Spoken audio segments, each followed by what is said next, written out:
심통 같은 무더위 속에서도 거룩한 주일을 맞이하여 주님을 사랑하는 마음을 가지고 몸을 산제물로 드리려고 주님의 전에 나와 영과 진리로 예배드리는 성도 여러분에게 하나님께서 베풀어 주시는 시원한 생수의 은혜가 함께 하시기를 주님의 이름으로 축원합니다. 아멘. 나라의 대통령의 부름을 받아서 국무총리나 장관이나 고위직의 큰 일을 하려고 하는 사람들은 꼭 통과해야 되는 인사청문회가 있습니다. 그 사람이 그에게 맡겨준 직책을 감당하기에 꼭 적합한 사람인지 전문성과 지도력과 도덕성에 대해서 청문합니다. 지난 8일에는 윤석열 검찰총장 후보자를 인사청문하였는데 야당에서는 공직비리 사건의 변호사 선임에 관여했는지를 놓고 의중하였기에 자진 사퇴하라고 요구를 하였고, 청와대와 여당은 그를 검찰총장으로 임명하겠다는 입장이죠. 근데 인사청문회를 우리가 늘 종종 보고 있습니다마는 전문성과 지도력보다는 도덕성과 윤리만 가지고 청문회할 때가 있다고 하는 것이죠. 또 서로 여야가 바뀔 때마다 모두가 내노남불입니다. 우리 기독교인들이 할 일이 바로 여기에 있습니다. 그들이 하는 일을 비판하기보다는 능력 있는 사람, 좋은 일꾼이 선택되도록 기도해야 될 것이고, 한번 시험을 받았을 때는 그들이 그 일을 잘 할 수 있도록 우리는 함께 기도해야 된다고 하는 것이죠. 초대교회가 놀랍게 부흥하고 발전한 까닭이 있었습니다.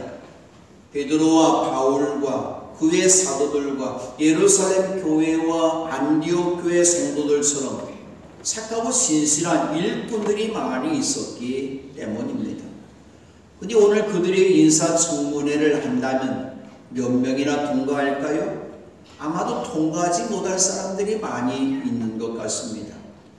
베드로를 사도로 세운다고 청문회 한다면 당연히 갈릴리에서 배우지도 못한 사람, 무식한 사람이 어떻게 이 귀한 하나님이 할 수 있느냐고 아마도 청문회 통과시켜주지 않을 것 같습니다.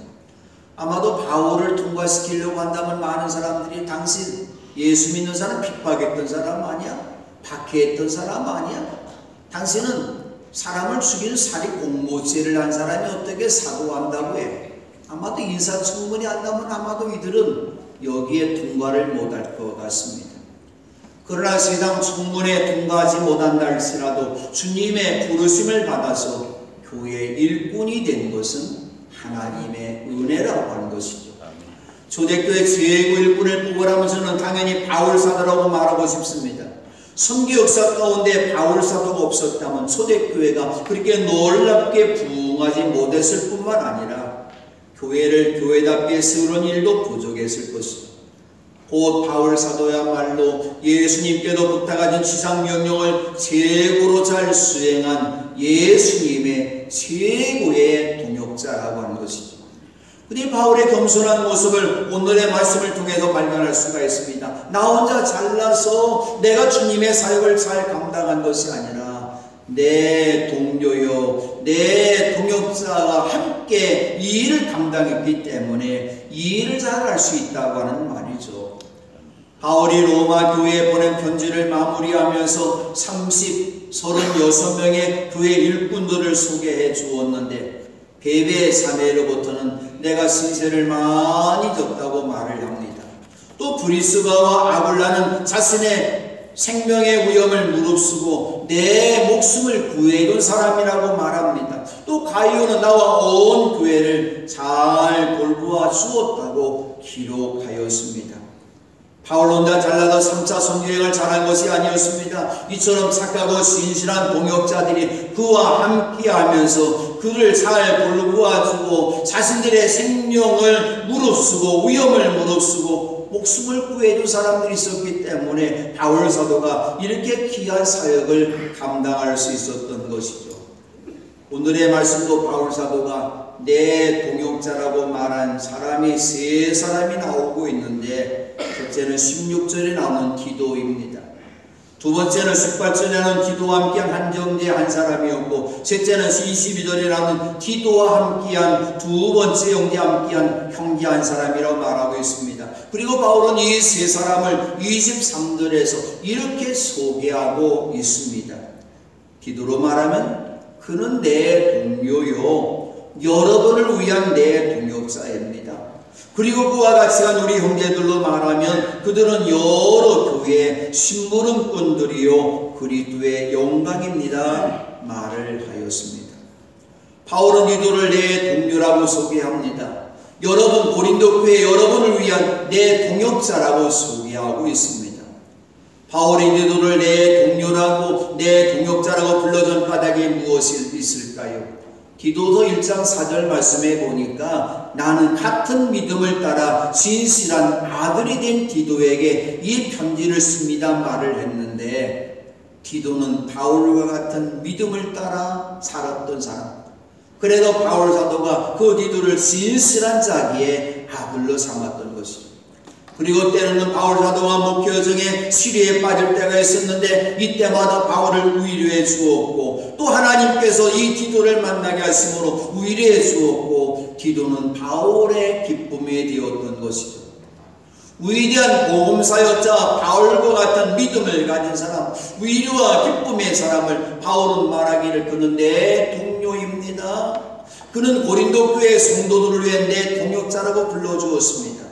오늘 우리도 바울로부터, 이곳에 담임하고 있는 저로부터 여러분 모두가 진실한 내 동역자라는 이름으로 불러주는 은혜가 함께 있기를 바랍니다. 아멘. 그리고 디도같이 간 형제들을 바울은 말하기를 우리 형제들이다.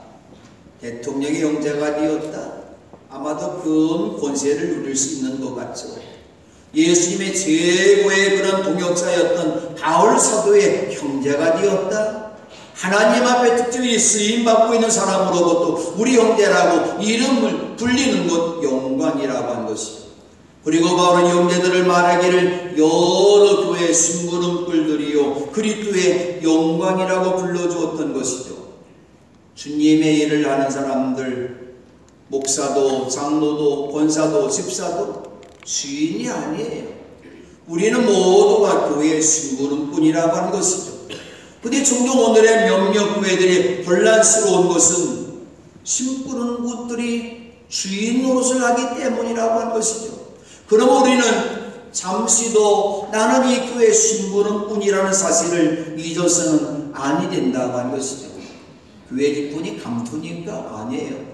더 큰 일을 잘하라고 하는, 심부름꾼 노릇 잘하라고 하는 그러한 것이죠. 그러므로 오늘 우리는 모두가 교회 심부름꾼이 되어서 착하고 신실하게 주님의 일을 할 때 그 사람이야말로 그리스도의 영광이라고 한 것이죠. 바울의 기도와 함께한 사람을 한 형제다 그렇게 말을 해 주었어요. 바울 사도가 그 사람의 이름을 몰랐을까요? 저는 아마 생각해 보니까 알았을 것 같습니다. 저는 이 말씀을 여러 번 묵상하면서 왜 바울 사도가 이 사람을 한 형제라고 말을 했을까? 이름이 없는 무명의 사람을 한 형제라고 말했을까? 저는 이 말씀을 묵상하면서 그렇지, 우리 모두가 무명의 한 사람, 이 형제라는 그 자리에 내 이름이, 여러분의 이름이 기록되어져야 된다고 하는 것이죠. 한 형제가 바로 여러분이 되어야 된다고 하는 것이죠. 누가 교회를 할 때 위대한 바울 사도로부터 내 동료요 여러분을 위한 내 동역자요 그리스도의 영광이라는 말을 들을 수 있을까요? 이 말을 들을 수 있는 성품과 사사와 사명이 있어야 된다고 하는 것이죠. 오늘의 말씀을 깨닫고 여러분 모두가 이 복된 말을 내 동료라는 말, 내 동역자라는 말, 그리스도 영광이라는 말을 들을 수 있는 진정 우리 매포교회의 아름다운 일꾼들, 심부름꾼들이 되시기를 주님의 이름으로 축원합니다. 아멘. 첫 번째로 바울의 열성과 똑같은 간절한 마음을 가진 사람이 내 동역자입니다. 바울에게는 복음을 향한 열성이 있었습니다. 이 열성을 개역성경에서는 간절함이라고 번역해 주었어요. 바울의 열성이 무엇일까요? 무엇을 향한 열성이고 무엇을 위한 열성이었을까요? 바울의 열성은 곧 예수님을 향한 열성이었고 간절함이었습니다. 그래서 바울은 예수님을 영접한 이후에, 거듭난 이후에 자신의 생애 전부는 오직 예수 그리스도라고 고백했어요. 여러 교회를 향해서 편지를 쓸 때마다 예수 그리스도 안에, 예수 그리스도 안에, 이 말을 늘 사용했던 것이죠. 그리고 빌립보 1장 22절에서도 나에게는 사는 것이 그리스도이시니 죽는 것도 유익합니다 고백했습니다. 바울이 마지막 로마의 순교 현장에서 순교를 당할 때에 그의 목이 잘려나가는 그런 사건이 나타났습니다. 그의 목이 잘려나가면서 그의 목이 이제 머리가 동그라미가 떨어져 나갈 때 한 번, 두 번, 세 번 뛰었는데 그 자리에 샘물이 솟아났다는 전설이 있어요. 이건 어쨌든 전설이지만 그만큼 바울 사도는 사는 것도 예수요, 죽는 순간에도 예수요, 천국에서도 예수라는 사람이 바로 바울이라고 하는 것이죠. 이 열성의 마음을 가지고 이 고린도 교회가 주님께서 기뻐하시는 교회가 되었으면 좋겠다. 고린도 교회는 하나로 서 있는데 하나가 되는 교회가 되었으면 좋겠다. 고린도 교회가 선교하는 교회가 되었으면 좋겠다. 힘을 다해서 힘에 신하도록 향기로운 헌금하는 교회가 되었으면 좋겠다. 바울 사도가 간절히 원했던 것이죠. 근데 이 열성이, 이 간절함이 디도에게도 있었다고 하는 것이죠. 디도에게 열성이 있었던 것은 그 열성을 배워서일까요? 그의 신념 때문이었을까요? 바울 열성과 똑같은 열성을 하나님께서 디도의 마음에 주셨다는 것을 바울이 알았어요. 여러분 행복한 가정 세우기를 원하십니까? 우리 교회가 부흥하는 교회 세워나기를 원하십니까? 열성의 교회로 회복되어지는, 열성의 가정으로 회복되어지는 여러분이 되시기 바랍니다. 예수님을 사랑하는 마음, 하나님께 예배드리는 마음, 성령님의 인도하심을 대로 살아가는 이 열성이 세워졌습니까? 이 시간 하나님 아버지 앞에 내 마음과 뜻과 성품과 목숨을 다해서 하나님을 사랑하고 내 이웃을 내 몸처럼 사랑하는 열성과 간절함을 달라고 주님 앞에 기도해야 될 것입니다. 그리고 먼저 예배의 열성, 기도와 찬송의 열성을 회복해야 됩니다. 주일 예배만 드리는 성도들은 찬양 예배와 수요 기도회도 참석할 수 있는 열성을 달라고 기도해야 됩니다. 그리고 새벽을 깨우는 기도해달라고 기도해야 될 것입니다. 찬송 부를 때도 입만 반짝거리는 립싱크하는 그런 노래하지 말고 내 마음을 다해서, 내 정성을 다해서, 내 마음 영혼에서 진정으로 우러나오는 찬양과 기도를 드려야 될 것입니다.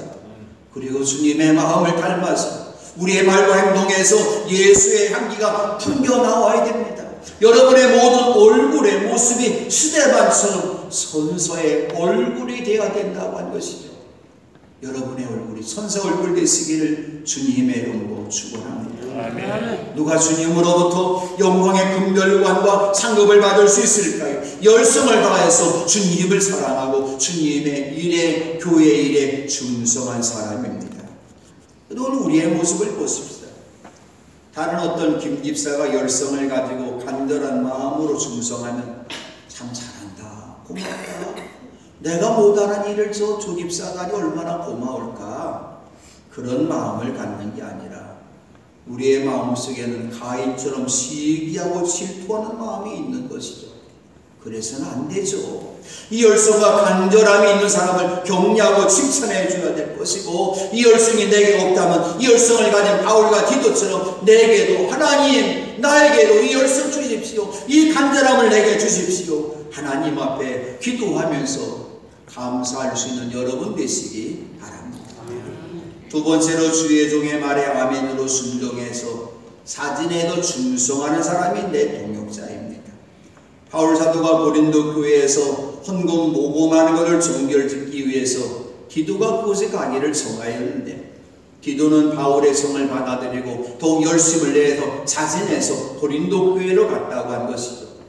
바울이 선교사를 잘할 수 있었던 것은 무엇일까요? 바울이 선교사를 돕는 많은 소역자들, 주연들이 많이 있었기 때문에 바울을 주연으로 더 빛나게 했던 것이죠. 바울이 선교사역 잘할 수 있었던 것은 바울의 선교를 돕는 많은 조력자들이 순종함으로 따라주었기 때문입니다. 아브라함이 믿음의 종이 될 수 있던 까닭이 무엇일까요? 하나님의 말씀에 순종해서 하나님의 명령과 계명과 율례와 법도를 잘 지켰기 때문입니다. 이스라엘 백성들이 자기들에게도 왕을 달라고 하나님 앞에 간청했었을 때에 하나님께서 이스라엘 사람들, 많은 사람들 가운데서 어떤 사람을 왕으로 세울까? 하나님이 뽑은 사람이 있어요. 잘난 사람이죠. 잘생긴 사람이죠. 키도 큰 사람이죠. 누가 봐도 반할 만한 그런 사울을 하나님께서 사무엘을 통해서 기름 부어서 왕으로 세웠어요. 근데 어느 날 하나님께서 사울왕을 폐하셨어요. 왜 하나님께서 사울왕을 폐하셨을까요? 사울왕을 나무라는 사무엘 선지자의 말씀을 들으십시다. 주님께서 어느 것을 더 좋아하시겠습니까? 주님의 말씀에 순종하는 것이겠습니까? 아니면 언제나 화목제를 드리는 것이겠습니까? 잘 들으십시오. 순종이 제사보다 낫고 말씀을 따르는 것이 수장의 기름보다 낫습니다. 그러므로 우리 그리스도인들도 우리가 신앙생활할 때에 우리 모두가 그리스도를 두려워하는 마음으로 서로 순종해야 합니다. 또한 가정에서는 교회가 그리스도께 순종하듯이 아내도 모든 일에 남편에게 순종해야 합니다. 많은 사람들이 성경 말씀을 보면서 이 아내가 손해보는 말씀 같다, 앞 것만 보고 그런 이야기를 합니다. 아니죠. 남편들은 아내 사랑하기를 그리스도께서 교회를 사랑하셔서 교회를 위하여 자신을 내주신 같이 하라고 말을 했어요. 아내는 남편에게 순종만 하면 되지만 남편은 자신의 생명을 바치면서까지, 자기 생명을 내놓으면서까지 아내를 사랑해야 돼요. 남편이 그런 사랑하는 마음 없다면 순종 안 해도 괜찮아요. 서로 순종하고 서로 이렇게 사랑하는 아름다운 우리 매복의 부부들이 되시기를 바랍니다. 자녀들은 주안에서 자신의 부모에게 순종하여야 합니다. 우리가 이렇게 순종하는 까닭이 무엇일까요? 우리의 주님이 되시는 예수님께서 하나님이셨지만 자기를 낮추시고 사람의 모습으로 오시고 종의 모습을 취하셔서 십자가에 죽기까지 순종하셨다는 것을 우리가 안다면 우리도 순종해야 합니다. 히브리서 11장은 믿음장입니다. 여기에 있는 모든 사람들, 아벨, 에녹, 노아, 아브람, 사라, 모세, 라합, 요셉, 이 모든 사람들이 믿음으로 살았다고 해서 믿음으로 살았기 때문에 훌륭한 사람으로 증언되었다고 말합니다. 그럼 이들이 어떻게 믿음으로 살아서 훌륭한 사람이 되었을까요?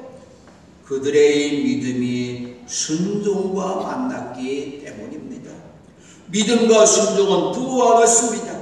믿음의 조상이 된 아브라함의 삶의 모습을 히브리서 11장 8절에도 말씀합니다. 믿음으로 아브라함은 부르심을 받았을 때에 순종하고 장차 자기 몫으로 받을 땅을 향해 나아갔습니다. 그런데 그는 어디로 가는지를 알지 못했지만 떠난 것입니다.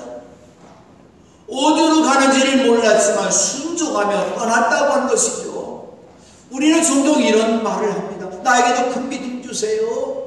나에게도 살아있는 믿음 주세요. 내 잠자는 믿음이 깨어난 믿음 되게 도와주세요. 이 믿음 달라고 말하는데 왜 이 믿음이 생기지 않을까요? 순종이 없기 때문에 믿음이 자라는 것이 아니죠.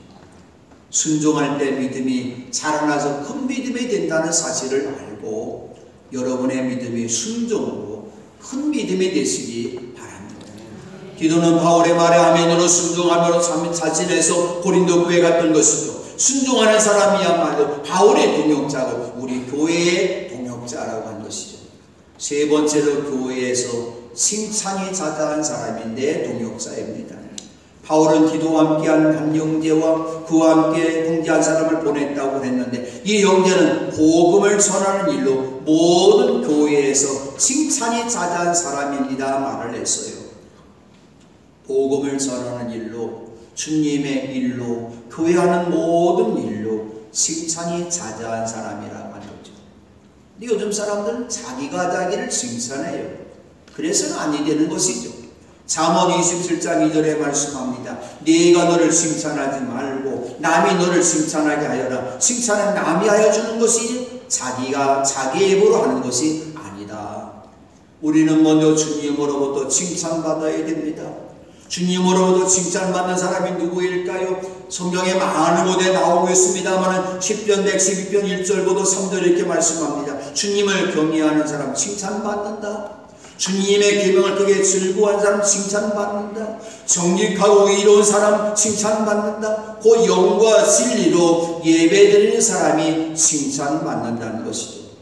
그는 주님으로부터 칭찬을 받아서 복 있는 사람이 될 뿐만 아니라 그의 자손도 이 세상에서 능력 있는 사람이 된다고 말씀합니다. 여러분이 칭찬받으면, 여러분이 주님으로부터, 여러분이 교회로부터, 여러분이 주의 종으로부터 칭찬받으면 여러분만 잘될 뿐만 아니라 여러분의 자녀들도 잘 된다고 하는 것이죠. 그러므로 여러분 모두가 칭찬받는 복된 여러분 되시기를 바랍니다.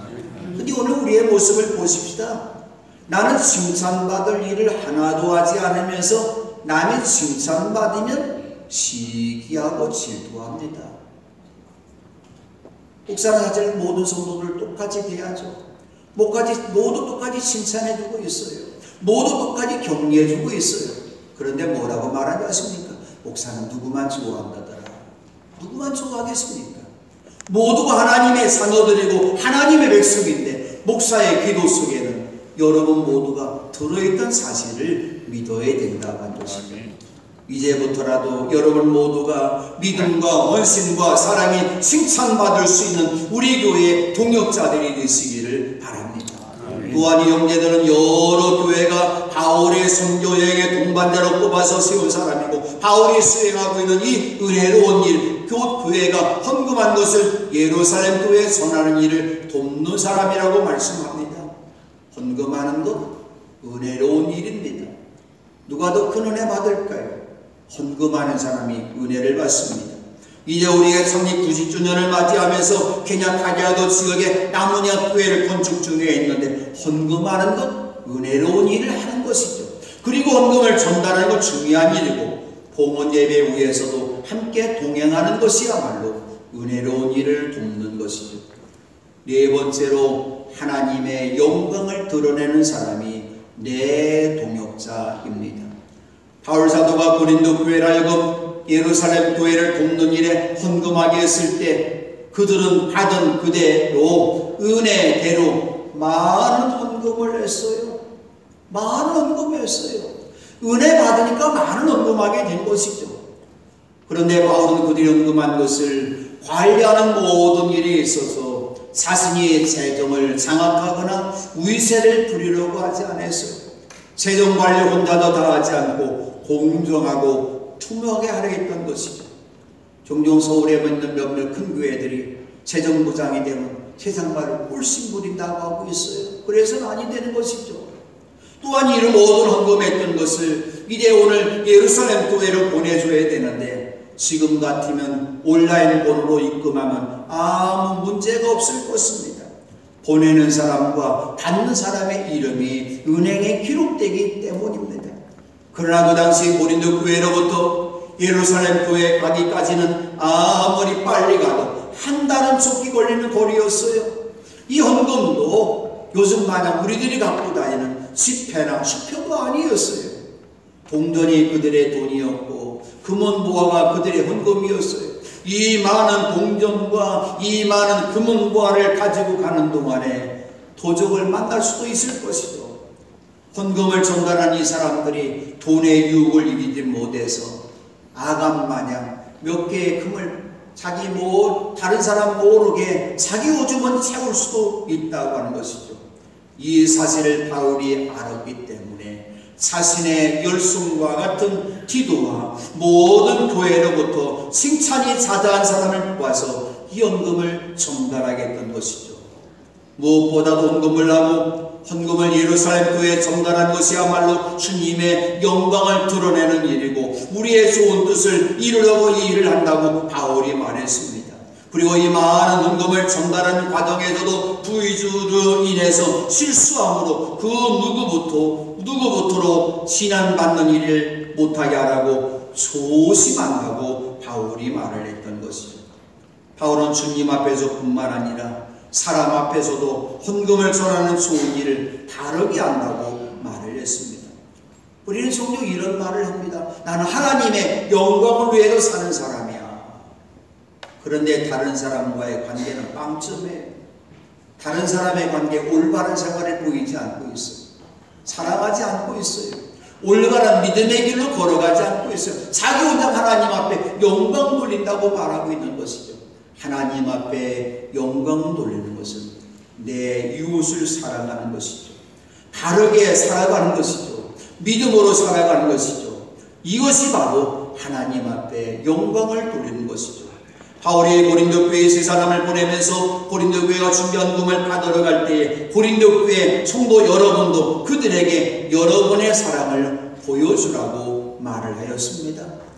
우리가 고린도 전서에 계속해서 하나님의 말씀을 함께 나누고 있습니다만 고린도 교회는 초대교회는 많은 교회들 가운데서 문제가 많았던 교회예요. 얼마나 문제가 많았습니까? 네 배로 갈려서 분열하고 분자가 싸우죠. 우상의 집을 함부로 먹죠. 혼인을 더럽히게 하고 있죠. 어쩌면 잘못된 일들이 어쩌면 세상 사람보다도 더 잘못된 일들이 많이 있었어요. 그런데 바울은 오늘 이 세 사람들에게 고린도 교회의 좋은 점을 자랑해 주었어요. 헌금을 많이 하는 교회야. 지식이 많은 교회야. 말씀이 풍성한 교회야. 이것들을 자랑해 주었는데 고린도 교회의 성도들을 향해서 여러분, 내가 이 세 사람에게 사랑을 했는데 이 세 사람이 여러분에게 썼을 때 내가 자랑한 것이 참된 것이었음을 확인해 줄 수 있도록 잘 영접해 달라고 부탁을 드렸던 것이죠. 우리 매복의 성도 여러분 모두가 주님의 동역자가 되시기를 바랍니다. 바울과 매복의 동역자가 되시기 바랍니다. 그러기 위해서 어렵거나 힘든 일, 위험한 일이 있어도 교회를 위해서라면 기꺼이 헌신하는 사람들이 되십시다. 헌금하는 일에도 하나와 같이 열심을 가지고 하나님의 영광을 위해 사십시다. 선교사를 돕는 해외 성전 건축 위해서도 안디옥 교회처럼 하십시다. 우리의 모든 성도들, 임원들은 교회 심부름꾼이 되어서 열성을 가지고 교회 모든 은혜로운 일을 돕는 사람이 되어서 하나님 앞에 영광 돌리는 영광의 사람이 되십시다. 그리고 세상에 사는 동안 세상의 빛과 수금이 되어서 여러분이 이 땅에 사는 동안 여러분의 가정에서뿐만 아니라 이웃들로부터 말과 행실에도 칭찬받는 여러분 되시기 바랍니다. 여러분이야말로 열성을 가진 바울의 동료이며 우리 교회를 위한 바울의 동역자고 저의 목회를 돕는 형제이며 저의 동역자입니다. 우리 모두 교회를 세우는 일에 주님의 심부름꾼이 되어서 교회를 부흥하게 하는 일에 열정을 가지고 기도하고 구제하고 선교하고 헌신함으로 주님의 영광을 드러내는 내 동역자들이 되시기를, 주님의 동역자들이 되시기를 주님의 이름으로 축원합니다.